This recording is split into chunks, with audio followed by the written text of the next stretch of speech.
निकल गई ट्रंप की हेकड़ी और जीत की ओर बढ़ रहा है ईरान। अब तक डींगे हाँकते ट्रंप अब समझौता कराने के लिए पुतिन के पैरों पर गिर चुके हैं और नेतन्याहू तो लगता है कि कहीं गायब ही हो चुके हैं। जबकि दूसरी तरफ ईरान ने आज भी कहा है कि झुकने का तो सवाल ही नहीं, हम तब तक लड़ेंगे जब तक लड़ने की जरूरत होगी। तो ऐसा क्या हुआ है जिससे अब साफ हो रहा है कि ईरान जीत की ओर बढ़ चला है, जबकि ट्रंप अब समझौते की तलाश में पुतिन के दरवाजे पर दस्तक दे रहे हैं, झुकने को मजबूर हो गए हैं। जानिए इस विश्लेषण में कि क्या युद्ध बंद होने वाला है, ईरान की जीत होने वाली है और ट्रंप हार कर अपना चेहरा छिपाकर खाड़ी से भागने वाले हैं।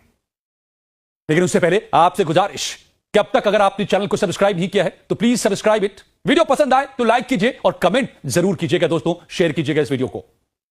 याद कीजिए 10 दिन पहले का वो मंजर जब डोनाल्ड ट्रंप ने बड़े गर्व के साथ ऑपरेशन एपिक फ्यूरी का ऐलान किया था।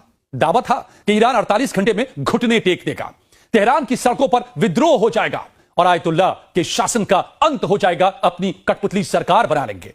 यही सोचकर ट्रंप और नेतन्याहू ने रातों रात हमला बोल दिया था, धोखा देकर बीच बातचीत के बीच।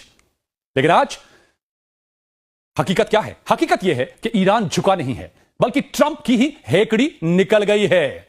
एक एक करके मैं आपको डिटेल बता रहा हूं, समझिएगा दोस्तों, मजा आएगा। जिस ट्रंप ने कहा था कि वो ईरान को बर्बाद कर देंगे, आज वही ट्रंप रूस के राष्ट्रपति व्लादिमीर पुतिन को 1 घंटे तक फोन मिलाकर मिन्नतें कर रहे हैं कि कैसे भी करके मुस्तफा खामेनेई को समझौते की मेज पर लाइए। एक अकेले ईरान ने अपनी जिद, जुनून और रूस चीन की रणनीतिक ढाल की मदद से ट्रंप के मैक्सिमम प्रेशर को मैक्सिमम फेलियर में बदल दिया है। That's the reality of the moment.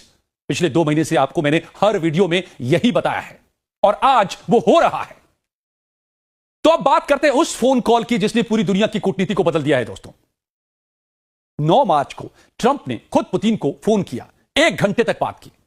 तो सवाल है कि पहले ट्रंप ने क्यों की? क्यों ट्रंप ने पुतिन को फोन किया? क्योंकि ट्रंप को अब समझ आ चुका है कि बमों से ईरान झुकने वाला नहीं है। उधर मुस्तफा खामेनेई ने साफ संदेश दिया कि हमें ट्रंप पर तो रत्ती भर भरोसा नहीं, अगर बात होगी तो सिर्फ पुतिन की मेज पर होगी। मतलब तेहरान से भी अब इंडिकेशन है कि युद्ध को खत्म किया जा सकता है। हालांकि वहां की सेना अब भी कह रही है, IRGC का अब भी बयान है कि हम जब चाहेंगे तब युद्ध खत्म करेंगे। ट्रंप कोई नहीं युद्ध खत्म करने वाले, वो जब तक चाहें लड़े, हम लड़ते रहेंगे।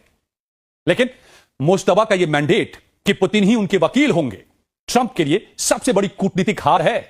पुतिन आज एक विश्वस्त मध्यस्थ के तौर पर उभरे हैं और ट्रंप को अब यह समझ आ रहा है कि अगर उन्हें इस दलदल से अपनी इज्जत बचाकर यहां से भाग निकलना है तो उन्हें पुतिन की शर्त